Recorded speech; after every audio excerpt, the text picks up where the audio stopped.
Bismillahirrahmanirrahim. Assalamualaikum warahmatullahi wabarakatuh. Alhamdulillahi alamin. Wassalatu wassalamu ala asyrafil anbiya'i wal mursalin Sayyidina wa maulana Muhammadin wa ala alihi wa sahbihi ajma'in, amma ba'd. Allahumma rabbi yassir wa la tu'assir wa tammim bil khair fattah ya alim wa bika nasta'in. Allahumma rzuqna fahma nabiyyin wa hifdhal mursalin wa suhbatal malaikatil muqarrabin amin ya rabbal alamin. Alhamdulillah, ibu-ibu yang dimuliakan Allah Subhanahu wa taala, kita bersyukur kepada Allah dipanjangkan usia kita. Mudah-mudahan Allah Subhanahu wa taala menggolongkan kita sebagai termasuk orang yang terbaik. Amin ya rabbal alamin. Karena dalam hadis orang terbaik itu man qala umruhu wa kathura amaluhu. Orang terbaik itu panjang usianya, banyak amal solehnya. Nah, mudah-mudahan kita kebagian termasuk dari situ. Mudah-mudahan juga kita masuk dipanjangkan usia sampai bisa menikmati jamuan Allah di bulan Ramadan. Amin ya rabbal alamin. Nah, kita sudah ada di bulan Rajab. Apa itu Rajab? Rajab itu dimana al-asob. Rajab, al-asob itu mengalir deras. Rajab. Kenapa namanya Rajab yang artinya al-asob atau mengalir deras? Karena di bulan Rajab itu rahmat Allah itu mengalir pada kita. Makanya para ulama menganjurkan di bulan Rajab kita banyak beramal soleh, entah itu dengan saumnya, entah itu dengan Qur'annya, istighfarnya, sedekahnya dan lain-lain. Jadi karena sudah dekat menuju bulan Ramadan gitu. Jadi apa tadi Rajab di mana al-asob dengan tasdid ba. Asob. Ada lagi sebagian ulama mengatakan Rajab itu di mana al-asom, pakai mim, asom. Asom itu tuli. Tuli. Maksudnya di bulan Rajab orang itu tidak mendengar percekcokan. Gitu, karena Rajab itu kan bulan haram. Bulan haram itu sejak dari zaman jahiliyah itu mereka pantang ribut-ributan di bulan haram. Peperangan itu mereka nggak mau. Itu orang musyrik itu.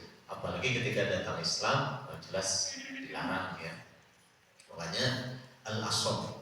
Nah, asom itu gimana?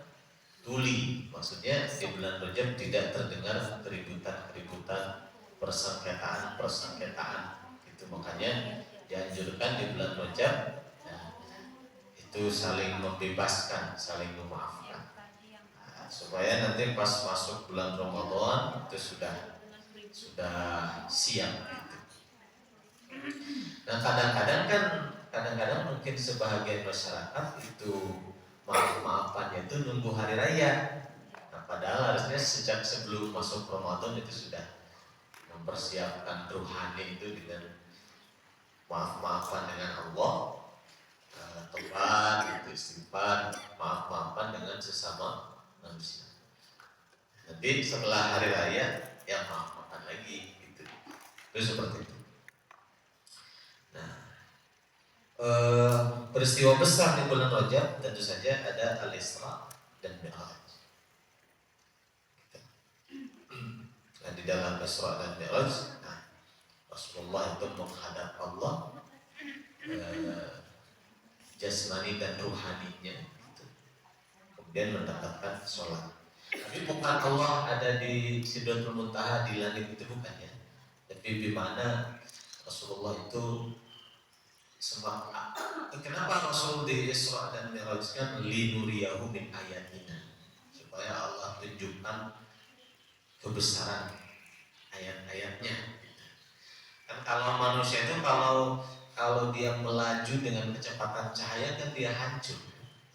Tapi Rasul itu enggak, dia itu bisa sampai Sidratul Muntaha, nah, kemudian balik lagi. Nah, di situ diperintahkan oleh Allah sholat. Nah, kalau baginda Mi'raj dengan ruh dan jasad, nah, kalau mukminin Mi'raj ruhnya, jasadnya sholat gitu. Nah, itu sholat itu kata baginda Mi'rajul mukmin. Itu. Makanya kalau kata guru kami ada simbol di dalam sholat. Ketika kita takbir, ya seperti kalau orang di todong polisi kan angkat tangan. Nah, kenapa angkat tangan? Saya sudah tidak bisa komah. Allah, saya sudah tidak punya haul, tidak punya kuah. La haula wala quwata illa billah. Nah, lalu ketika kita bertakbir, kalau kita membaca Allahu Akbar kabir walhamdulillahi katsira, itu kan dalam hadis baginda bersabda futihat abwaabus sama, dibuka pintu-pintu langit. Itu ada dalam hadis, kita membaca Allahu Akbar kabir, Allahu Akbar kabir, Allah engkau zat yang maha besar, sebesar-besarnya. Tapi dalam tanda kutip bukan ukurannya. Besar itu maksudnya maha apa ya? Maha hebat gitu. Subhanallah, maha suci Allah. Maha suci Allah itu dari sangkaan kita. Kenapa kita kalau habis sholat baca subhanallah, subhanallah, subhanallah. Itu subhanallah itu artinya apa? Tanzih. Tanzih itu membersihkan, mensucikan Allah. Mungkin kita pernah suzon gitu kan sama Allah, ya Allah engkau tidak adil, umpama gitu. Ya Allah, punya sangkaan yang salah terhadap Allah. Lalu kita subhanallah, subhanallah. Karena kita bilang dalam surah itu subhanallahi bukratan wa asila. Allah itu suci dari kekurangan, dari kelemahan, dari tasbih, dari sejak pagi dan petangnya. Nah itu kalau kita membaca itu dalam keterangan disebutkan itu sebenarnya kan yang bacanya sahabat ya. Ketika Rasul sholat ada sahabat telat, terus dia baca Allahu Akbar kabira walhamdulillahi katsira wa subhanallahi bukratan wa asila. Nah, gitu kan? Lalu habis sholat sama Nabi ditanya siapa yang baca itu tadi? Diam saja gitu kan, takut salah gitu. Kata baginda Nabi, malaikat itu di dalam keterangan sebutkan ketika dia membaca itu dibuka pintu-pintu langit. Baru dia bilang saya ya Rasul baca. Nah ketika kita membaca itu dibuka pintu langit. Lalu seolah-olah kata guru saya seolah-olah malaikat itu bertanya dibuka pintu langit, ketika dibuka kamu mau apa? Kalau kita mengatakan ini wajah tu wajhiyah, saya mau menghadapkan diri saya lillahi kepada Allah. Lalu kesananya kita baca Al-Fatihah, di situ baru ada dialog Al-Fatihah. Kan? Kalau kita mengatakan Bismillahirrahmanirrahim, kata Allah, Dzakarani abdi, hambaku ingat kepada. Kalau kita bilang Alhamdulillahirabbil alamin, maka kata Allah, Afna alayya abdi, hambaku menyanjung aku. Kalau kita bilang Ar-Rahmanir Rahim, kata Allah, Majjadani abdi, hamidani abdi, hambaku memuji aku. Terus kalau kita bilang Maliki yaumiddin, kata Allah, Majjadani abdi, hambaku mengagungkan aku. Terus kalau kita bilang Iyyaka na'budu wa iyyaka nasta'in, kata Allah, hadza baini wa baina abdi. Ini untukku dan untuk hambaku. Wa li abdi ma sa'ala, untuk hambaku apa yang diminta akan dikabulkan. Terus kalau kita bilang ihdinas siratal mustaqim, siratal ladzina an'amta 'alaihim ghairil maghdubi 'alaihim waladdallin, terus kata Allah, hadza li abdi. masak tambah apa yang dia minta. Jadi sebetulnya ada dialog kalau dalam hadis. Itu hadis qudsi, hadis sahih. Ada dialog. Makanya sunnah kalau baca Fatihah jangan buru-buru kan. Bismillahirrahmanirrahim. Mari nafas. Kebijakan.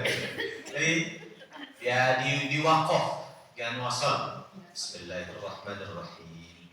Alhamdulillahirabbil alamin. Arrahmanirrahim. Sunnah. Tapi kalau diwasal sah nggak? Sah, nggak apa-apa. Kalau diwasal kata para ulama, wasalnya sampai Maliki Yaumiddin kalau mau wasal.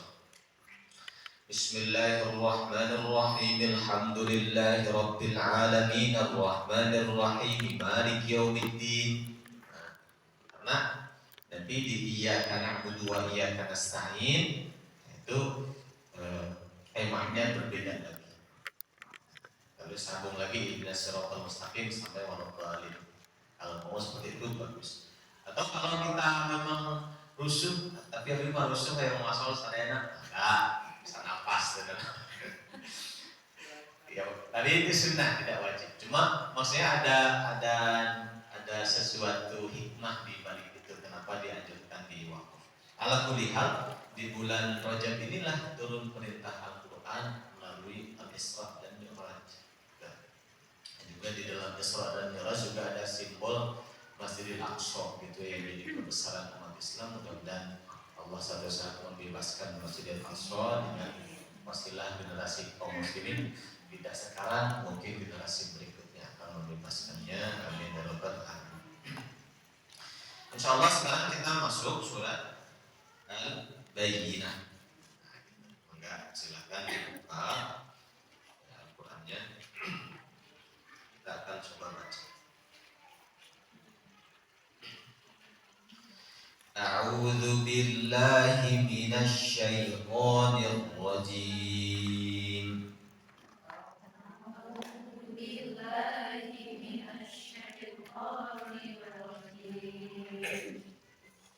Bismillahirrahmanirrahim. Bismillahirrahmanirrahim.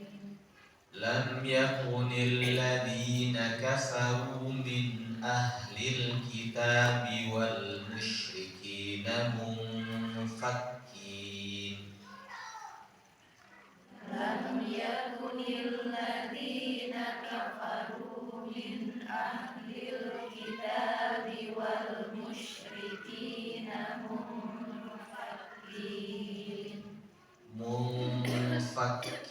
hatta ta'tiyahumul bayyinah. Munfakkin hatta ta'tiyahumul bayyinah. Rasulun minallahi yatlu suhufan mutahharah. Rasulun minallahi yatlu suhufan mutahharah. Itu ada anginnya, bukan suhu. Rasulun minallahi yatlu suhufan mutahharah. Rasulun minallahi yatlu suhufan mutahharah. Fiha kutubun qayyimah.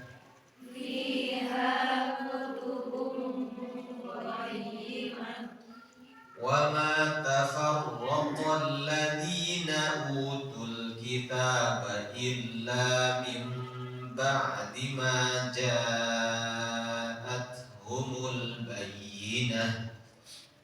وما تفرق الذين أوتوا الكتاب إلا من بعد ما جاءتهم البينة.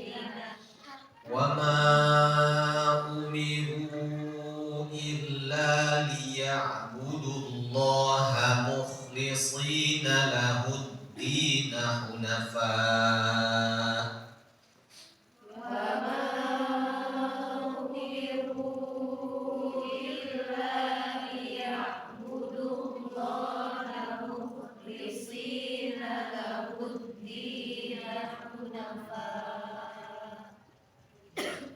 Kalau habis bisa lahuddin, bisa dari din, atau mukhlishina lah bisa juga gitu. Hunafa'a wa yuqimus salata wa yu'tuz zakata wa dzalika dinul qayyimah.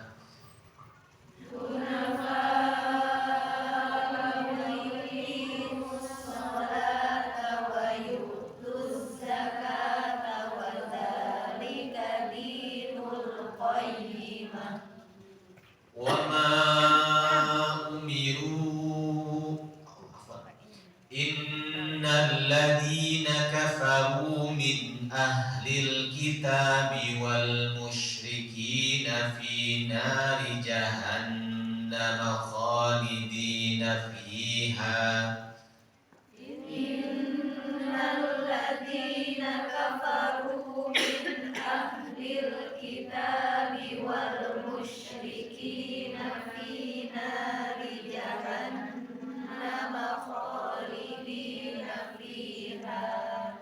ulaika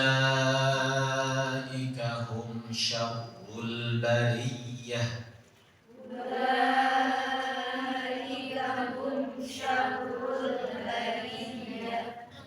Innal ladzina amanu wa 'amilus solihati ulaika hum khairul bariyah.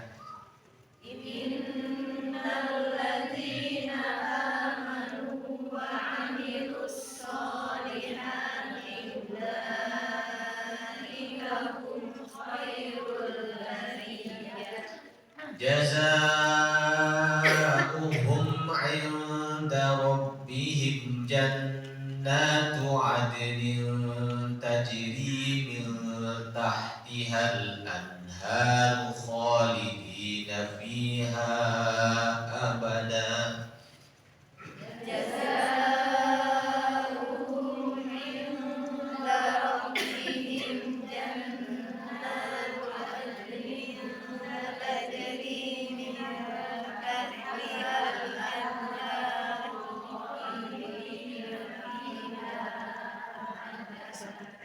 Ngerti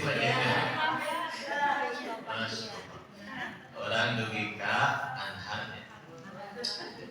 Jazaohum 'inda rabbihim jannatu 'adnin tajri min tahtihal anhar.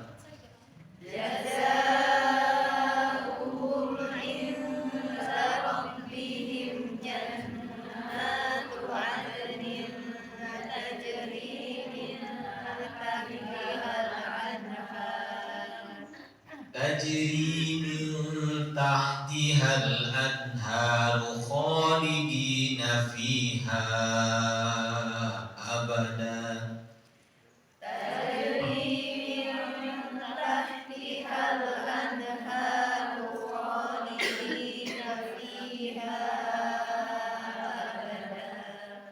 Radiyallahu anhum wa radu anhu.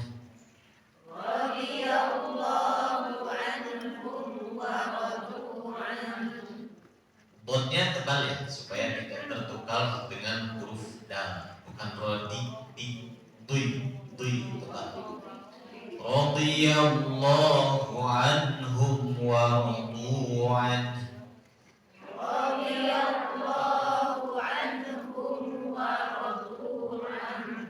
Dzalika liman khasyiya rabbah.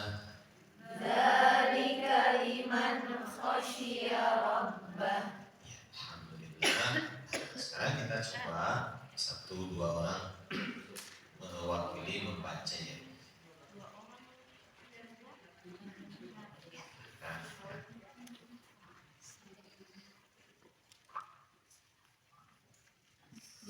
Bismillahirrahmanirrahim.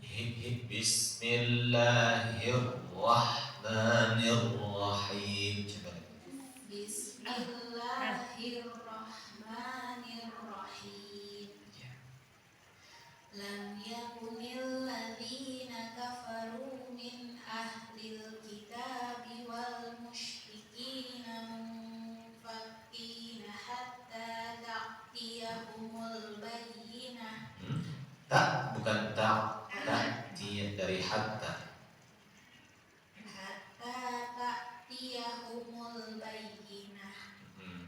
Rasulun minallahi yatlu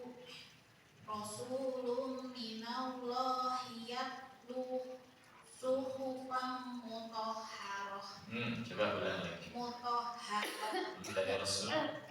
Rasulun minallahi yatlu suhufan mutahharah. Jadi Allah bibirnya jangan dikumpulkan. Jangan binau. Nah, tapi bibirnya jangan dinaikkan, jangan diketemukan. Minallah, Allah. Jadi tebal itu lam lidah belakang, lidah diangkat semua. Allah, bukan minallah, bukan O-nya bukan pakai bibir maksudnya, tapi pakai lidah, angkat ke atas. Minallah, Allah. Rasulun minallah, Allah. Coba. Rasulun minallah. Gus, lebih tebal. Ya. Rasulun minallahi liyatlu suhufan mutahharah. Sekali lagi, ulang lagi. Rasulun minallahi Lihat. Riyat Langsung ya dulu saja. Yatlu suhufan mutahharah. Ya, bagus. Nah, ini catatan buat semua ya.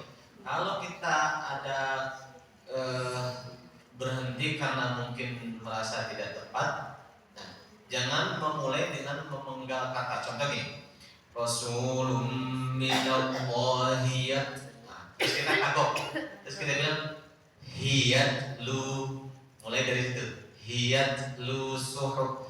Salahnya di mana? Nah, hi-nya itu lafaz Allah, jangan dipotong, langsung saja hiyat lu gitu. Umpama kita membaca di tempat lain ada salah, dan begitu caranya. Jadi cari kata yang satu kata penuh.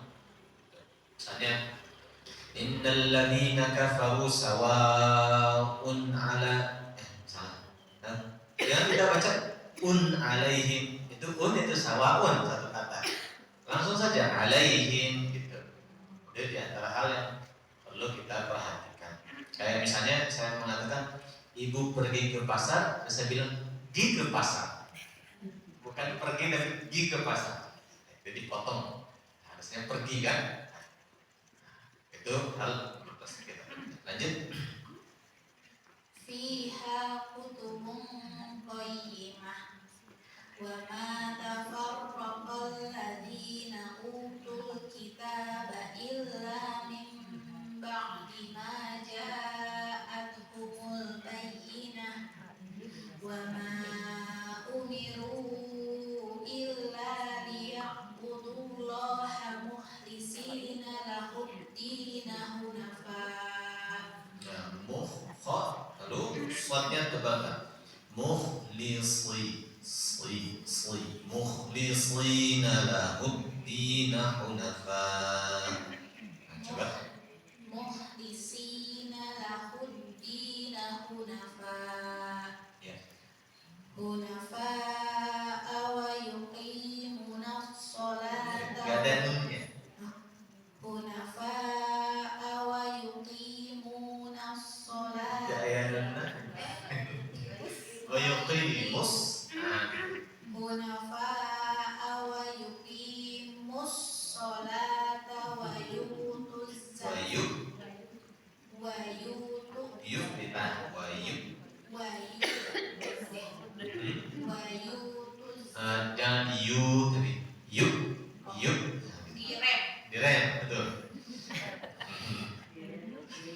Wa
anhum radhiyallahu anhum wa radu an dzalika liman khasyiya rabbah.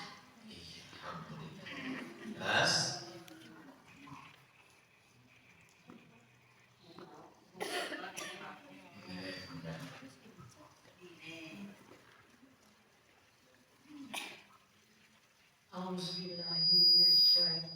Auzubillahiminasyaitonirrajim.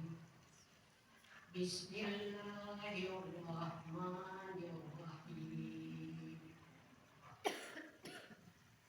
Lam yakunil ladzina kafaru min ahlil kitab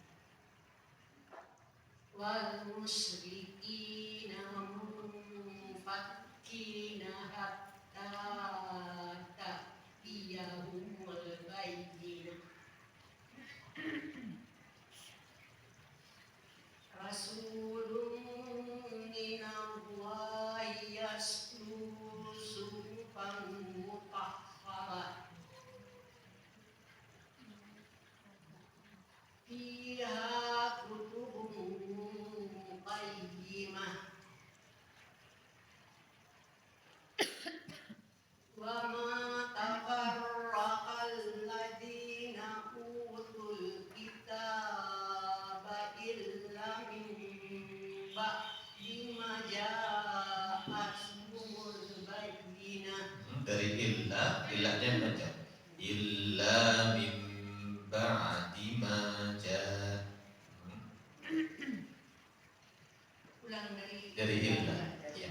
wa ma tafarraqal ladzina utul kitaba illa min ba'di ma ja'atuhumul bayyinah wa ma umiru illa liya'budullaha mukhlishina lahuddin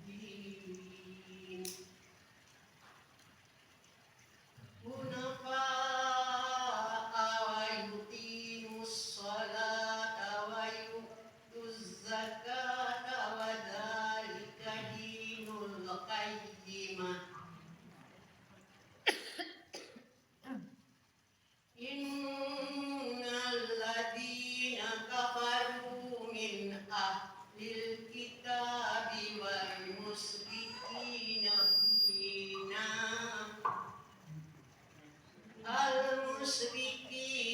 fi nari jahannam khalidina fiha.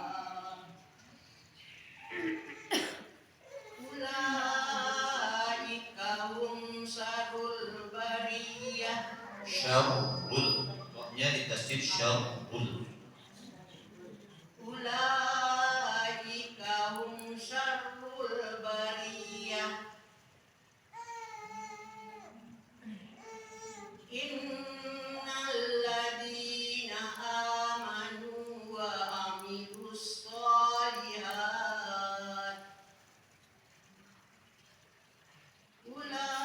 ulaika hum khairul bariyah.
Bismillahirrahmanirrahim.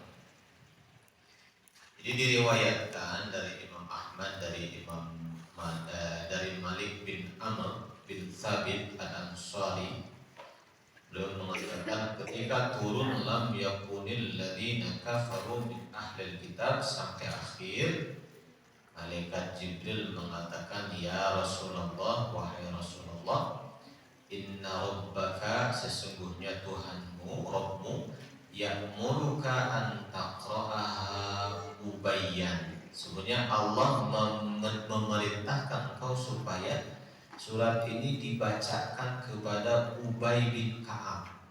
Ubay bin Ka'ab itu seorang sahabat yang beliau itu khusus di bidang Al-Quran, menulisnya, menghafalkannya, bahkan suaranya itu sangat bagus sekali.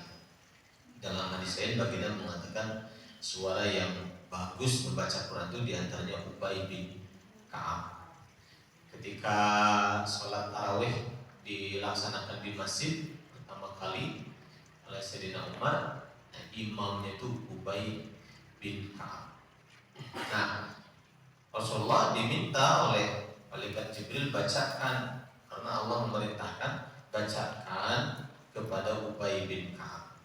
Nah, lalu baginda bersabda kepada Nabi, ya Ubay, wahai Ubay, inna Jibril amaroni an aqra'aha hadhihi surah. Sesungguhnya Jibril menyuruhku agar aku membacakan surat ini kepada engkau.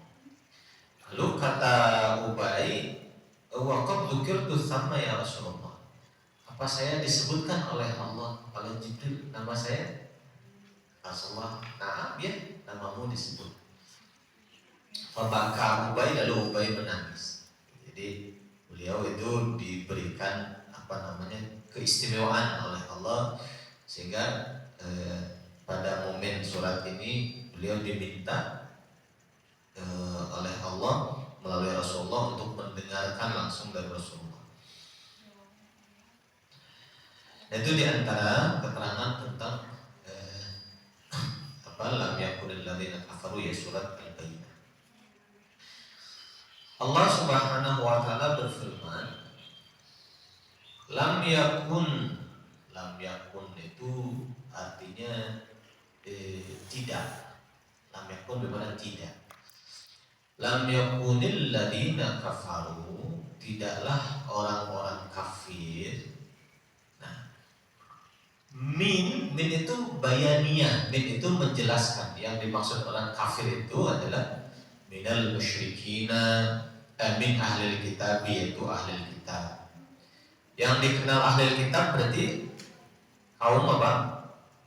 Nasrani dan Yahudi.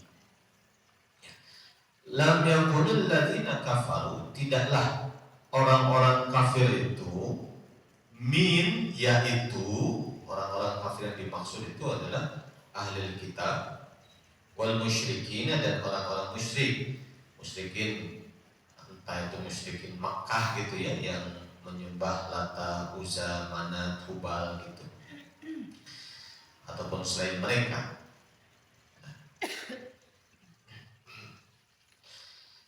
Walaupun ahlul kitab itu musyrik juga, nah cuma dipisahkan penyebutannya untuk memberikan isyarat bahwa pada asalnya ahlul kitab itu ya dia diberikan kitab samawi gitu ya.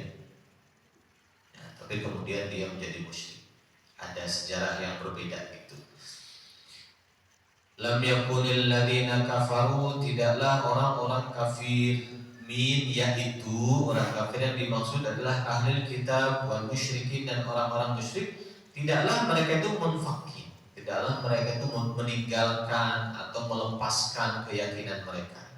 Jadi mereka tidak melepaskan keyakinan mereka, tetap seperti itu keyakinannya.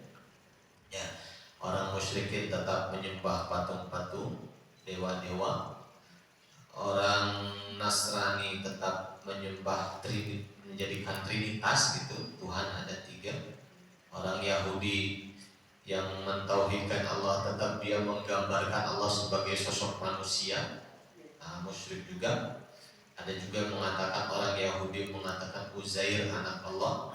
Nah, mereka itu tetap dia tidak lepas, tidak meninggalkan keyakinan itu, tetap seperti itu.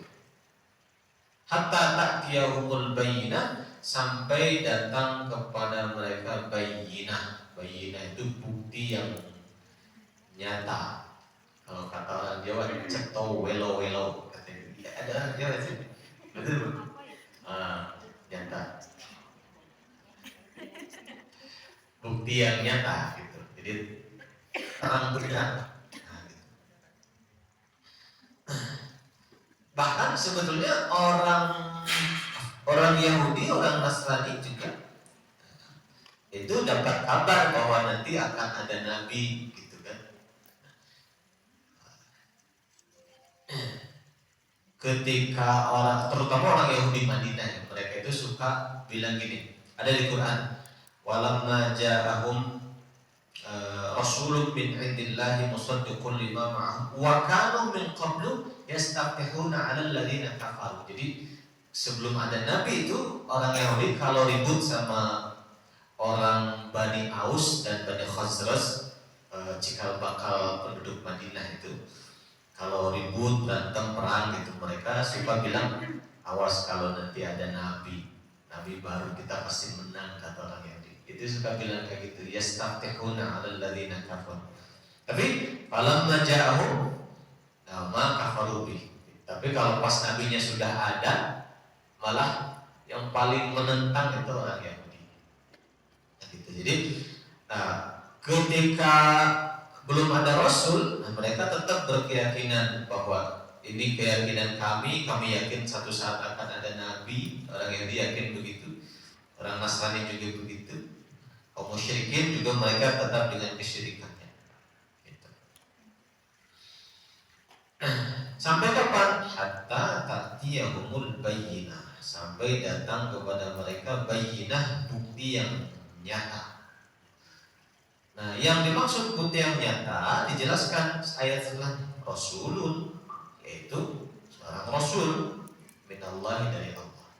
Jadi Rasulullah itu bukti yang nyata, dari perilaku, dari akhlaknya pun sudah membuktikan beliau itu seorang yang bukan orang biasa gitu, seorang nabi, seorang rasul, dengan akhlaknya yang luar biasa. Malah di dalam keterangan kalau kita lihat Syama'il ya, orang itu kalau bertemu dengan Nabi itu takut karena sangat berwibawa. Tapi kalau sudah ngobrol katanya jadi cinta. Jadi kalau dari jauh itu seperti berhadapan dengan tentara banyak gitu.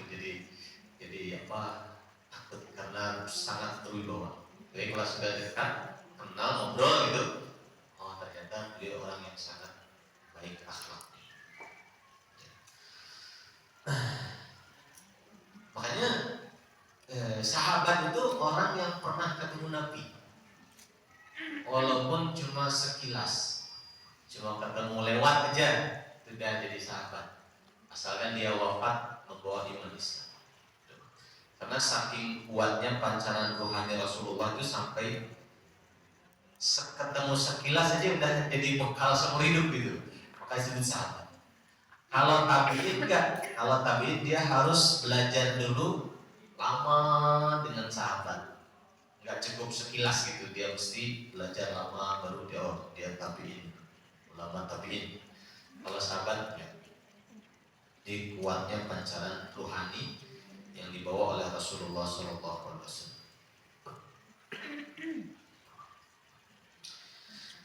Maka Rasul itu sendiri sudah satu bayinah. Rasul dengan fisiknya, dengan kepribadiannya itu sudah jadi satu bayinah, sudah jadi satu bukti yang nyata. Ini bukan manusia biasa. Bayangkan ditinggal ayah sebelum lahir. Ketika umur 5 tahun ibunya meninggal, 5 atau 5 kurang lebih, 5 atau 6 tahun ibunya meninggal. Diasuh kakeknya, 3 tahun kemudian kakeknya meninggal, jadi yatim. Lalu tidak mengenyam pendidikan, artinya tidak tidak hidup bersama dengan bangsawan. Yang namanya bangsawan itu kan paling tidak belajar keindahan sastra, paling tidak begitu. Beliau tidak mengenyam pendidikan. Kemudian beliau hidup di lingkungan yang barbar. Tapi beliau muncul sendiri dengan akhlak yang luar biasa. Nah, itu kan menunjukkan bukan orang sembarangan. Itu seperti itu. Nah, beliaunya sendiri itu adalah bukti yang nyata. Ditambah beliau membawa Al-Quran, itu lebih jelas lagi. Maka orang-orang musyrikin, orang-orang ahlul kitab, Nasrani, Yahudi tetap berada pada keyakinan mereka sampai datanglah bayinah, bukti yang nyata, yaitu Rasulun minallah yatlu, yang membacakan suhufan, lembaran-lembaran Al-Quran, mutahharah, yang disucikan, disucikan dari penyelewengan, disucikan dari kekurangan, kesalahan. Malah ada riwayat Abu Jahal juga senang dengar Al-Quran sebetulnya. Abu Jahal, Abu Sufyan itu senang. Ya, Rasulullah kan suka sholat malam ya. Kalau beliau baca Quran itu suka dicuri dengar gitu sama Abu Jahal sama Abu Sufyan. Itu dalam riwayat ada. Satu hari setelah selesai baca Quran, Abu Jahal pulang, Abu Sufyan pulang, ketemu di jalan. Wah, sehat. Gusti mana ya? Wah, akhirnya pada mengaku dua-duanya. Kita udah dengar Muhammad baca Quran. Belah dari sini janjilah jangan dengar-dengar lagi. Ada sihirnya, maksudnya ada sihirnya itu kalau udah dengar itu diam gitu. Jadi serasa lupa dunia gitu, kata ada sihirnya. Karena mereka paham ininya ya, maknanya, namanya orang Arab fasih begitu. Itu yang dulu. Nah, suhufan mutahharah. Jadi Nabi Muhammad itu sebagai bayinah, sebagai bukti yang nyata, beliau membacakan kepada orang musyrik, kepada orang Yahudi, kepada orang Nasrani, suhufan mutahharah, lembaran-lembaran yang suci. Nah, bahkan sampai ada kejadian orang musyrikin Quraisy yang sangat keras sekali, Utbah bin Rabi'ah yang nanti meninggal di perang Badar. Rasulullah satu hari pernah baca dengan sahabat, orang musyrikin di belakang. Rasulullah baca, sahabat dengar, orang musyrikin di belakang dengar. Rasulullah membaca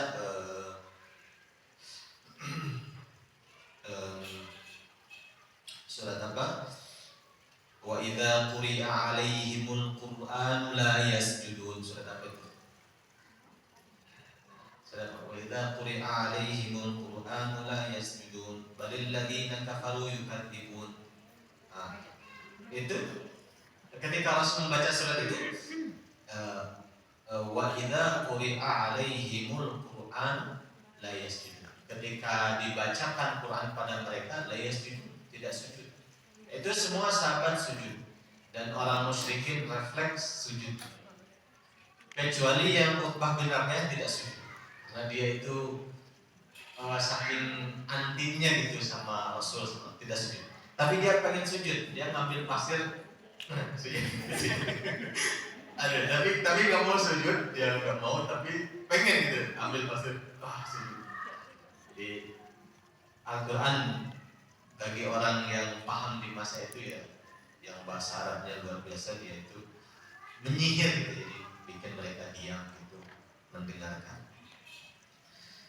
Tentu bagi kita juga ya, walaupun kita tidak paham, tapi ada suasana yang berbeda ketika mendengarkan Al-Quran gitu. Nah, kita lanjutkan. Jadi yatlu suhufan mutahharah fiha, di dalam lembaran-lembaran Quran itu kutubun. Kutub itu di mana hukum-hukum. Terdapat hukum-hukum gitu ya. Kutubun qayyimah, yang lurus, yang benar gitu, yang tegak gitu.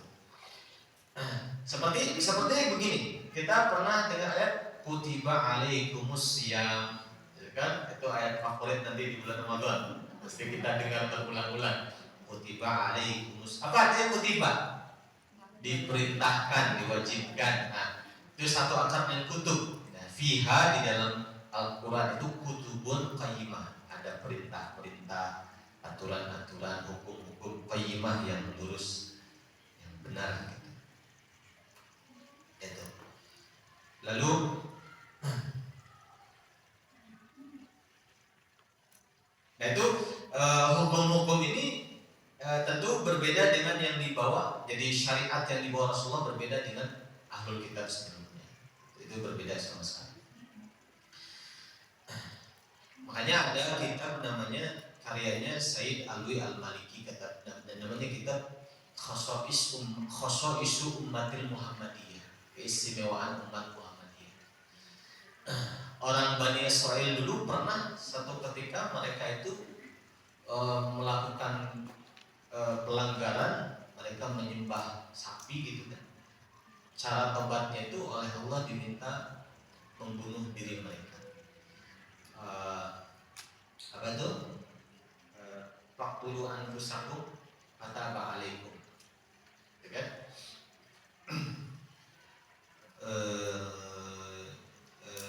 Ya qaumi innallaha ya'murukum. Itu diminta oleh Allah untuk mereka itu membunuh diri mereka sendiri sebagai bentuk tobat. Tetapi umat Rasulullah nggak ada. Umat Rasulullah itu kalau mau tobat tinggal bersimpuh, istighfar, minta ampun, menyesali kesalahan. Itu diantara keistimewaan umat Rasulullah. Lalu umat terdahulu itu kalau dia ibadah itu harus di tempatnya. Misalnya di sinagog tempat dia ibadah. Dia safar kemana-mana nggak bisa di sinagog lain, mesti dia kalau sudah pulang baru difoto di situ. Nah kalau umat Rasulullah kan di masjid manapun bisa. Nggak ada masjid di tempat asal bersih pun kita bisa sholat. Gitu. Terus juga di antara keistimewaan umat Rasulullah, cuma Rasulullah yang makamnya dipastikan di situ. Nabi lain ada nggak makamnya dipastikan? Nggak ada. Nabi Musa di mana?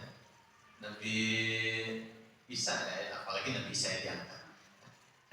Jadi cuma Rasulullah yang dipastikan makamnya di situ. Itu di antara keistimewaan umat Nabi Muhammad.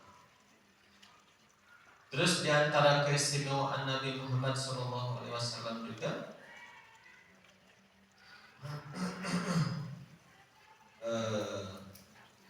air dan tanah itu jadi alat untuk bersuci. Kalau umat selainnya tidak seperti itu. Kalau baju kena najis, digunting, dirobek bajunya. Kalau kita dicuci aja sudah bersih. Jadi banyak keistimewaan umat Rasulullah. Dan syariatnya umat Rasulullah itu ringan. Ya, tapi ya ringan pun masih terasa berat gitu ya. Padahal itu sebenarnya ringan dibanding umat-umat terdahulu. Ada dalam Sahih Bukhari ya, sebelum saum Ramadan seperti kita sekarang, kita puasa kan dari subuh sampai maghrib kan. Kalau dulu enggak, maghrib mereka buka dan boleh buka kalau belum tidur. Jadi batas awal puasa itu kalau udah tidur. Misalnya gini, saya maghrib, sholat maghrib, sholat isya, nggak kuat, saya tidur nih isya, bangun jam 10 malam, dan puasa lagi. Karena batasnya tidur, di jam 10 malam saya puasa, bisa dipahami. Jadi batasnya itu tidur. Jadi kalau bangun jam berapa dia baru mulai puasa. Nah itu puasanya ahlul kitab. Dalam Sahih Bukhari sebutkan itu. Lalu ada sahabat ceritanya, dia seperti itu, dia bertani gitu ya, bertani ke kebun. Pas dia maghrib datang ke rumah, bilang ke istrinya, ada makanan nggak? Kayak kalau bahasa kita gitu. Kata istrinya, wah nggak ada pak, nggak ada makanan. Saya ke tetangga dulu ya. Ya udah, cari aja buka dulu tetangga. Akhirnya dia nunggu terus ketiduran. Nah, udah tidur gitu pas istrinya datang bawa makanan. Si bapak ya nggak bisa makan gitu karena sudah tidur. Dia bangun tuh udah harus puasa gitu. Akhirnya dia besoknya puasa biasa, nggak makan, nggak minum. Maghribnya gitu lagi, ketiduran lagi. Akhirnya besoknya puasa lagi karena pekerjaannya di kebun, nah, pingsan. 2 hari kan nggak sempat makan. Akhirnya datang ke Rasul, ya Rasul, berat sekali ini. Gitu. Itu satu. Ada lagi riwayat lain Sayyidina Umar. Sayyidina Umar itu ketika tidur bangun malam kan, nah, terus bercampur dengan istrinya. Padahal kan harusnya udah puasa tuh. Nah, boleh cerita kepada Rasul. Nah, turun ayat fal'ana bashiruhunna wabtagu ma kataballahu lakum wa kulu washrabu hatta yatabayyana lakumul khaytul abyadu minal aswadi minal fajr. Turun, kalau kira-kira bahasa kita sekarang mah kamu boleh makan minum sampai subuh. Mau tidur mau nggak tidur boleh, nggak apa-apa. Nah, jadilah puasa seperti kita sekarang. Subuh baru puasa. Nah, sebelumnya mau makan, mau minum, mau cemilan gitu. Maghrib ayam kolak, atau sekolah ayam nanti es buah, nanti cemilan gitu. Boleh nggak apa-apa. Tidak apa-apa, nanti batasnya di subuh itu tadi. Nanti jadi syariat yang dibawa Rasulullah itu ringan, gitu, lebih ringan dibanding yang sebelumnya.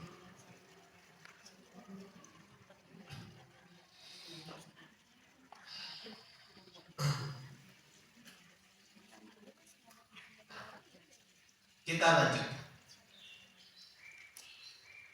Dan tentu ya namanya syariat Islam itu membawa kemaslahatan dunia dan akhirat. Jadi apa namanya, bagaimanapun aturan-aturan selain Allah seringkali membawa bencana gitu. Lanjutkan. Nah, Rasulun minallah, jadi bayinah atau bukti yang nyata itu Rasul dari Allah, itu Nabi Muhammad SAW, yatlu suhufan mutahhar, jadi membacakan lembaran-lembaran yang suci, maksudnya Al-Quran. Fiha kutubun, di situ ada hukum, ada aturan-aturan qayyimah yang lurus, yang benar. Lalu wa ma tafarraqal ladzina utul kitab, dan tidaklah berpecah belah utul kitab, orang-orang yang diberikan Alkitab. Orang Nasrani tahu, orang Yahudi tahu bahwa akan ada Nabi. Mereka awalnya sepakat, yakin akan ada Nabi. Wa ma tafarraq, tidak terpecah, sepakat. Wa ma tafarraqal ladzina utul kitab illa, kecuali min ba'di ma ja'atuhumul bayyinah, kecuali setelah datang bukti yang nyata Rasulullah itu. Setelah datang Rasulullah baru tuh ada yang iman, ada yang tidak iman, ada yang percaya, ada yang tidak percaya, gitu.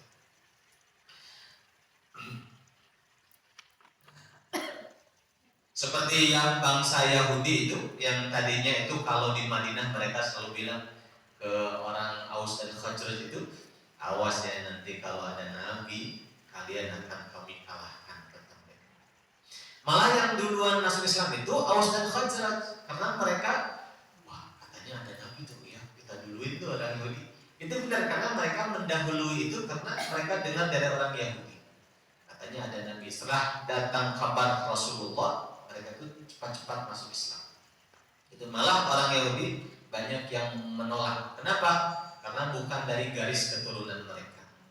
Kan Nabi Ibrahim punya Nabi Ishak dan Ismail kan? Nabi Ismail dan Nabi Ishak. Nah, yang menurunkan generasi Yahudi itu dan Nabi Ishak. Nabi dari Nabi Ishak. Nah, terakhir malah satu Nabi Muhammad dari Nabi Ismail. Itu mereka nggak mau, nggak terima. Nah, kecuali beberapa saja. Di antaranya istri Rasulullah Sofiyah, itu Yahudi. Beliau masuk Islam.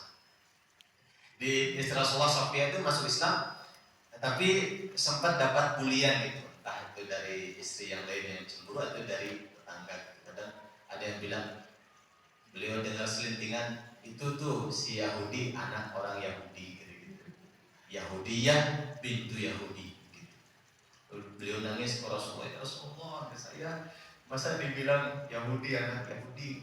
Ya kata Rasulullah, namanya Rasulullah bilang, ya sudah tuh bilang aja saya ini, bapak saya Musa, paman saya Harun, suami saya Muhammad. Enggak bangga bagaimana gitu.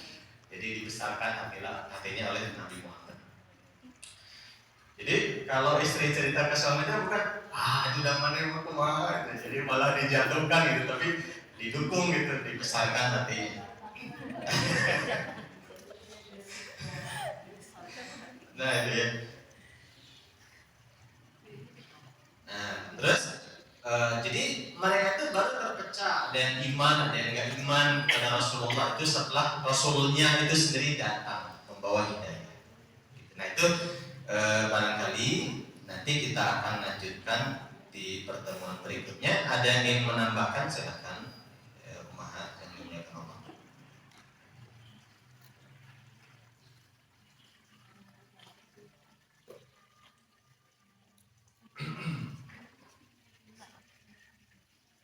Cukup? Kita sampai jam 10 atau? Jam 10 setengah 11. Insya Allah setengah 11 nggak apa-apa, agak ditambah mungkin. Nah, lalu wama umiru, dan tidaklah mereka orang-orang Yahudi, orang-orang Nasrani, orang-orang musyrik diperintah. Tidaklah mereka itu diperintah illa kecuali liya'budu, li bimana agar mereka beribadah Allah kepada Allah. Mukhlisina, halnya dengan mengikhlaskan. Jadi keadaan ibadahnya gimana? Mukhlisin, mengikhlaskan hati ya, lahu untuk Allah. Ad-dina, mengikhlaskan agama itu hanya untuk Allah saja. Jadi ibadah ikhlas karena Allah Ta'ala gitu. Makanya orang non-muslim semua kebaikannya tidak diterima. Kenapa? Karena Allah tidak ikhlas. Orang muslim kalau ikhlas diterima oleh Allah, kalau tidak ikhlas tidak diterima. Mukhlishina lahuddin hunafa'a, ya, dengan hanif, dengan lurus. Lalu wa yuqimus salata, dan mereka menegakkan salat, wa yutuz zakata, dan mereka menunaikan zakat. Dzalika dinul qayyimah, itulah agama yang lurus, maksudnya agama Islam. Jadi semua diperintah untuk menjadi orang Islam yang menyerahkan dirinya ibadah kepada Allah di dalam din Islam dalam keadaan ikhlas gitu. Kemudian makanya di dalam ibadah itu ikhlas nanti tidak termasuk rukun dan syarat sah. Misalnya saya sholat, tapi karena pengen dilihat mertua misalnya, gitu. Sholatnya takbirnya benar, fatihahnya benar, rukun sujud benar, sah nggak ibadahnya? Sah kan? Karena ikhlas itu bukan bagian dari sah atau tidaknya sholat, dia bukan rukun atau syarat sah, tapi dia itu syarat qabul. Sah nggak sholatnya? Sah. Gugur nggak kewajibannya? Gugur. Allah nerima nggak sholatnya? Ya enggak, karena saya sholat karena pengen pandangan mertua mesti gitu. Nah itu. Jadi ikhlas itu bagian sebagai syarat qabul, syarat diterimanya ibadah kita, bukan syarat sah. Gitu. Ada orang sedekah nih, saya sedekah 1 M umpamanya, terus di sholat oleh media, tapi niat saya ya lumayan lah nabung buat nanti tahun 2009 umpama gitu, nanti ada pemilihan gitu kan, supaya elektabilitas naik umpama gitu. Nah, sah nggak saya sedekahnya? Sah saja, nggak apa-apa. Tapi apakah diterima oleh Allah? Tidak ikhlas.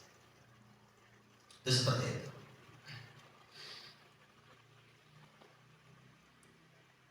Terus lalu innal ladzina kafaru, sesungguhnya orang-orang kafir, min ahlil kitab wal musyrikina, di kalangan ahlul kitab dan orang-orang musyrik, fi nari jahannam, di dalam neraka jahannam, khalidina fiha, mereka kekal di dalamnya. A'udzubillahi min dzalik.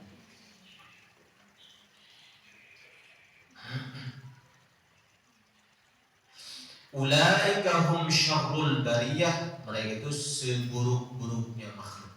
Bariyah di mana makhluk, seburuk-buruknya atau sejelek-jeleknya makhluk. Jadi dia orang kafir, berupa min itu menjelaskan orang-orang kafir, yaitu gitu, ahlul kitab dan orang-orang musyrik, itu mereka di dalam neraka jahanam, mereka kekal di dalamnya. Ulaika hum syarrul bariyah, itulah seburuk-buruknya manusia. Innal ladzina amanu, sesungguhnya orang-orang yang iman kepada Allah, iman kepada Rasul, iman kepada malaikat, kepada hari akhir, kepada qada dan qadarnya Allah. Kalau iman kepada Allah tapi tidak iman kepada hari akhir, tetap tidak disebut orang mukmin. Iman pada Allah, iman pada hari akhir, tapi yakin ada nabi baru, tetap tidak disebut orang mukmin. Orang mukmin itu iman kepada rukun iman yang 6 sesuai dalam hadis. Innal ladzina amanu, sesungguhnya orang-orang yang beriman, wa amilus solihati, dan beramal soleh. Ulaika, itulah hum, mereka itu khairul bariyah, sebaik-baik manusia. Mudah-mudahan kita digolongkan sebaik-baik manusia. Amin ya Allah ya rabbal alamin. 30 kurang lebih dari 30 kali selalu iman itu disandingkan dengan aman, dengan amilus sholihah, amanu wa amilus sholihah, amanu wa amilus sholihah. Jazaohum, balasan mereka orang-orang mukmin, inda rabbihim, di sisi Tuhannya, adalah jannatun, surga, jannatu adnin, jannah surga Aden, tajri yang mengalir, min tahtiha, di bawah surga tersebut, al-anharu, sungai-sungai, khalidina fiha, mereka kekal di dalamnya, abadan, selama-lamanya. Jadi usia kita 90 tahun dibanding yang selama-lamanya sama sekali gak ada nilainya, berarti kan. Nah, maka wa bidzalika falyatanafasil mutanafisun, maka untuk itu hendaklah setiap orang itu berlomba-lomba. Fastabiqul khairat. Apa itu fastabiqul khairat? Khair itu kalau dalam bahasa Arab itu saya dapat dari Kiai Syarif, itu luar biasa. Ada seperti itu.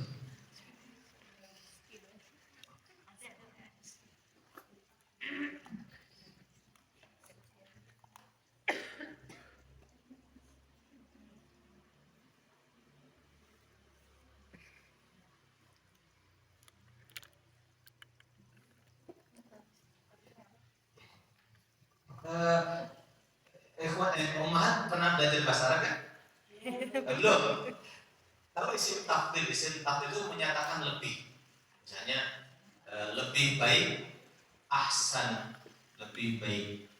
Dia menggunakan kata ahsan, lebih baik. Lebih utama, afdol. Lebih utama. Lebih dekat, aqrabu, wa nahnu aqrabu ilaihi min hablil warid. Itu menyatakan lebih, polanya gitu. Ahsanu lebih baik, afdalu lebih utama, kemudian aqrabu lebih dekat, ab'adu lebih jauh, kemudian ad'afu lebih lemah. Itu ungkapannya gitu.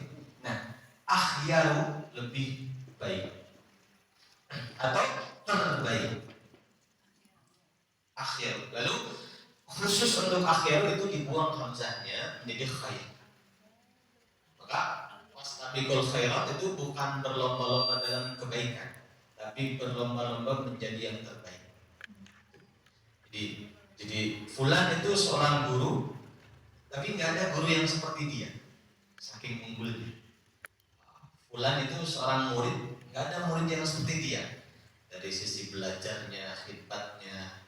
Gitu. Fulan seorang istri, Fulan nggak ada seorang istri yang seperti dia dari sisi akhlaknya. Jadi pas Tabiqul Farad itu berlomba-lomba menjadi yang terbaik. Kita sebagai seorang sesuai dengan tugas kita masing-masing tentu saja ya. Gitu. Maka jazaohum 'inda rabbihim jannatu 'adnin tajri min tahtiha al-anhar khalidina fiha abada radhiyallahu anhum. Allah ridha kepada mereka, waradu dan mereka juga ridha anhu kepada Allah. Nah, surga yang seperti itu untuk siapa? Zalika, balasan seperti itu liman bagi orang yang khasyah, dia takut rabbahu kepada Tuhannya. Khasyah rabbah. Mudah-mudahan kita termasuk orang yang diberikan anugerah, diberikan rasa takut kepada Allah Subhanahu wa taala. Amin ya Allah ya rabbal alamin. Baik, sampai di sini ada yang ingin menambahkan sebelum ditutup? Bedanya solehah sama solehat. Kalau solihat itu bentuk jamak banyak. Amilus solihat, amal-amal soleh yang banyak. Itu kan banyak amal soleh bentuk. Kalau untuk orang solihah berarti satu orang. Kalau solihat banyak. Jadi kalau kita bilang ibu-ibu yang solihah, tapi kalau pakai bahasa Arab ibu yang solihah. Kalau pakai bahasa Arab, dia bukan solehah. Kalau solehah untuk satu orang, kalau banyak solihah. Nah, tapi ya kalau pakai bahasa Indonesia tidak perlu juga kita menggunakan bahasa aslinya ya. Boleh juga kita mengatakan solehah. Cuma aslinya bahasa Arab itu solihat kalau banyak, kalau satu solihah. Gitu. Kalau soleh laki-laki. Nah, kalau soleh laki-laki. Gitu. Kalau solehah perempuan. Ya. Kalau banyaknya laki-laki. Solihun, solihin. Nah, berarti pas solihin itu banyak. Ada yang kenal pas solihin. Banyak. Jadi kalau ada akhwat namanya ibu solihat, nah aslinya banyak solihat. Tapi jadikan satu nama, boleh. Kesolihin itu aslinya banyak. Orang-orang soleh. Kalau satunya salih, soleh. Kalau ada waktu belajar bahasa Arab, insya Allah. Ayo. Ada lagi tambahan? Ya.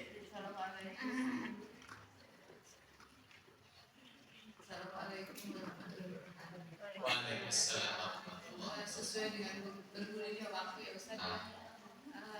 Kan latar belakang pendidikan itu beda ya setiap keluarga. Kita datangnya mungkin dari yang memang orang tua dulu itu pendidikannya itu agamanya mungkin karena tuntutan lingkungan kurang, atau orang-orang yang mengajarkan begitu banyak yang masih sesat dulu, pesantren jauh seperti itu. Terus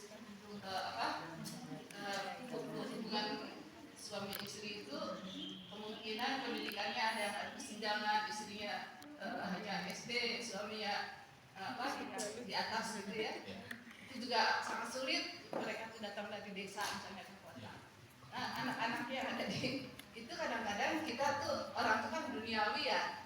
Pokoknya kebutuhan jangka pendek itu harus segera kerja atau gitu.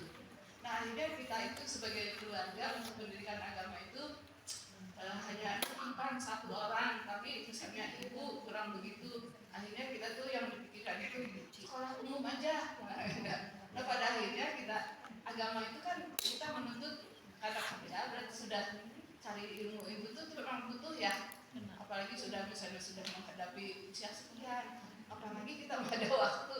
Nah itu ada keinginan untuk segera takut gitu ya gimana gitu ya. Nah ini dengan kita ingin selalu mencari ilmu, ada kalanya ada penyesalan dulu anaknya disekolahin ke pesantren gitu, ke sekolah agama gitu ya. Itu ada perasaan berdosa juga pada kita, kan kenyataannya dengan bergulirnya waktu itu teknologi apalagi apa ya. Nah itu memang bisa dipelajari, tapi kalau dengan guru apakah salah gitu kita menurut, tapi anak alhamdulillah kita masih bisa kita kenali gitu lah, masih bisa itu sholat gitu, untuk mengaji, tapi tidak paham seperti ilmunya banyak, mereka tidak takut ya untuk agama itu lebih dikedepankan. Nah ini untuk ibu-ibu yang sekarang juga mungkin yang muda-muda itu kelihatannya sudah mulai ada yang banyak agama itu paham, peduli, ya alhamdulillah. Nah untuk mengimbangi ini ternyata orang-orang yang sudah paham juga dalam kehidupan kalah sama keinginan dunia ya. Ini ternyata dengan surat ini ada bukti nyata gitu ya. Tapi mereka juga tidak menggunakan untuk kebijakan dia sendiri. Akhirnya yang keadaan yang baik juga untuk sekitarnya itu kan terbawa juga ya kalau ada bencana gitu, itu bukti nyata ya Pak. Nah itu bagaimana nih, ada kiat-kiat khusus untuk keluarga gitu ya? Apakah sebaiknya memang sekarang ada sekolah yang full day tapi kan biayanya cukup besar ya. Nah itu kadang-kadang juga jadi ketimpangan juga untuk mereka yang ingin masuk. Jadi dalam biaya ini juga bagaimana caranya ada kiat-kiat khusus. Itu mungkin yang saya tanyakan. Memang setiap kita ada penyesalan sih ya terhadap masalah. Kata penyair ya laitas syababa ya'udu yauman fa akhbiruhu madza fa'alal masyib. Jadi seandainya masa muda kita masing-masing nih seandainya bisa kembali gitu, kita pasti ingin menjadi lebih baik, memperbaiki apa yang kurang. Itu mesti semuanya seperti itu gitu. Saya pribadi dulu gitu, seandainya dulu saya itu sampai nangis sama mama saya dulu pengen mondok gitu dari kecil gitu. Dan mungkin karena kondisi ekonomi sebagainya nggak diizinkan, baru sudah dewasa bisa mondok. Memang ada perasaan kalau dulu. Tapi sebetulnya semua sudah jadi ketetapan Allah, sudah takdir Allah, kita sudah ada di sini saat ini gitu. Yang masa lalu itu kita tinggal ambil hikmah-hikmahnya. Karena kalau sudah mengatakan seandainya kan sesuatu yang jadi tidak produktif gitu. Seandainya, tapi kan nggak bisa balik lagi. Nah, tinggal sekarang itu jadi hikmah. Oh iya, berarti sekarang bagaimana saya mengejar ketertinggalan. Kalau dulu saya nggak rajin ke majelis, sekarang saya jadi lebih rajin. Kalau dulu saya nggak bisa baca Quran, sekarang saya harus bisa gitu. Artinya kita masih bisa menyelamatkan waktu kita saat ini yang kita punya dan yang akan datang.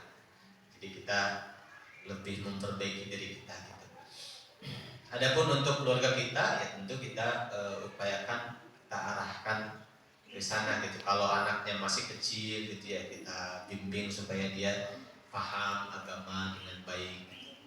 Seandainya tidak mondok pun kita kondisikan karena yang paling kuat pengaruhnya itu keluarga. Kuat pengaruh. Walaupun nggak mondok tapi keluarga pengaruh keislamannya kuat, dia dari kecil insya Allah Allah mudahkan dalam kebaikan gitu setelah dia dewasa, tidak gampang terpengaruh begitu. Jadi seandainya ada rezeki mondok, tapi seandainya tidak mondok pun kita tetap merupakan kewajiban kita untuk mengkondisikan anak kita supaya dia itu mewariskan tauhid dari kita gitu, meneruskan perjuangan mempertahankan la ilaha illallah sampai dia turunkan juga pada anaknya dan seterusnya. Tapi kalau dia sudah dewasa, tentu kan tidak akan bisa kita, ayo sini ngaji kan nggak bisa. Terus saja dinasihati dan didoakan. Gitu. Apalagi tadi ibu menyampaikan, alhamdulillah walaupun tidak mondok, anak-anak soleh gitu tetap beribadah dengan baik, alhamdulillah. Jadi tinggal kita sekarang lebih rajin lagi gitu ya, kita juga lebih banyak ingatkan putra-putri kita supaya takarub kepada Allah begitu. Mondok bukan kewajiban ya, bukan keharusan. Tapi seandainya kita ingin ke situ bagus juga gitu. Tapi tidak ke situ tidak apa-apa. Tapi intinya anak kita perjuangkan supaya soleh, supaya paham agama gitu. Sarananya banyak, tidak mesti mondok. Tapi kalau mau mondok, afdal lebih utama karena dibimbing oleh para ulama langsung.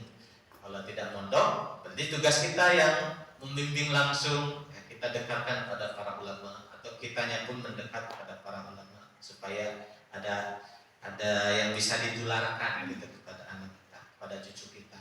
Seperti itu. Allah alam biswab. Mudah-mudahan putra putri kita, zuriyah keturunan kita termasuk orang-orang yang soleh, kita berkumpul dengan keluarga kita di surga Allah Subhanahu wa taala. Amin ya rabbal alamin.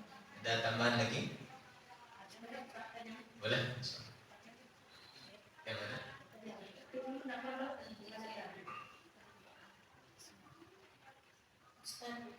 Menepi statement anak itu kan titipan Allah, tapi kenapa kamu titipin ke pesantren?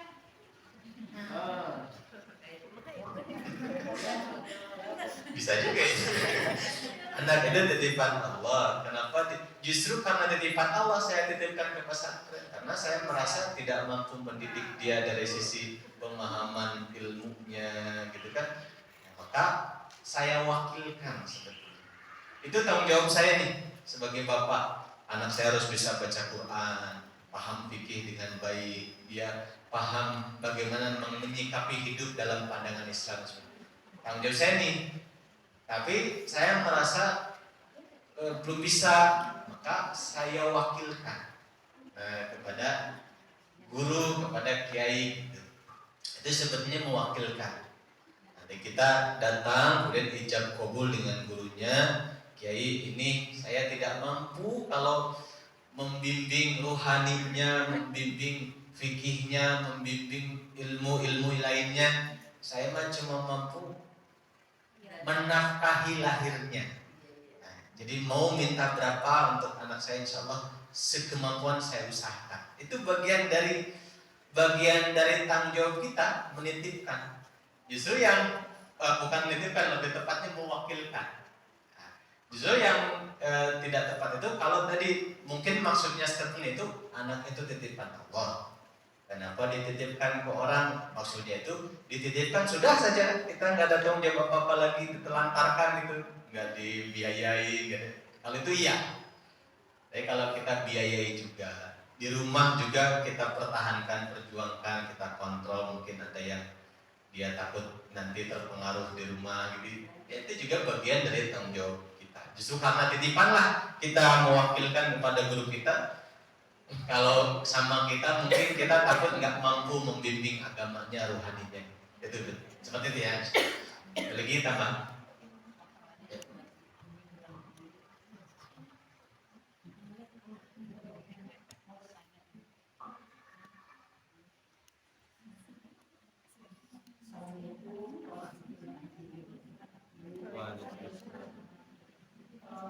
Ini sangat menarik sekali.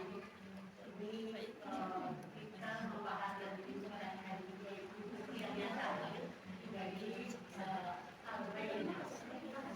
Lalu di sini yang saya rasakan ini selalu kalau dalam hati ini dari kecil kita belajar yaitu surga itu segala yang baik, segala yang nyata.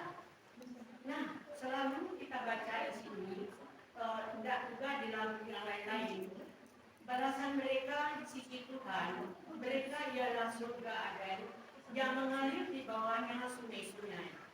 Jadi, kenapa surga itu selalu dibayangkan ada sungai-sungai di bawahnya? Sedangkan kita selalu membaca, yaitu di dalam surat-surat apa saja, asal surga mengalir sungai-sungai di bawahnya. Waalaikumsalam. Karena sungai itu simbol keindahan alam. Walaupun kita sekarang misalnya saya hidup di kampung, sungainya jernih, gitu ya, alamnya indah, tenang. Tetap dalam hati saya ada pikirannya, Allah, andai satu saat saya ketemu lagi dengan alam yang indah begini atau bahkan lebih indah lagi. Apalagi di Timur Tengah nggak ada sungai, mereka bayangkan sungai itu indah. Jadi sungai itu simbol keindahan, sungai yang jernih, yang tenang, gitu kan. Dan air itu simbol kehidupan. Sekarang kalau kita hidup tanpa air, ya gitu. Jadi itu setitik dari gambaran tentang surga, walaupun tidak mewakili keseluruhan. Makanya digambarkan Surga itu mengalir di bawahnya sungai-sungai, itu gambaran indahnya gitu maksudnya. Walaupun hakikatnya kita tidak pernah tahu. Kan dalam keterangan sebutkan surga itu mala ainun ra'at, tidak akan pernah dilihat oleh mata kita. Mata kita nggak pernah ngebayangin ada yang seindah itu. Wala udhunun sami'at, tidak pernah juga didengar telinga. Wala khatara bibali qalbi basyarin, tidak juga terlintas di hatinya siapapun keindahannya. Jadi itu hanya menggambarkan saja untuk mendekatkan kepada imajinasi kita gitu. Tapi hakikatnya jauh lebih daripada itu. Allah alam biswab. Ada lagi mungkin cukup ya? Kalau tidak ada kita cukupkan. Alhamdulillahirabbil alamin. Subhanakallahumma wa bihamdika asyhadu an la ilaha illa anta astaghfiruka wa atubu ilaik. Assalamualaikum warahmatullahi wabarakatuh.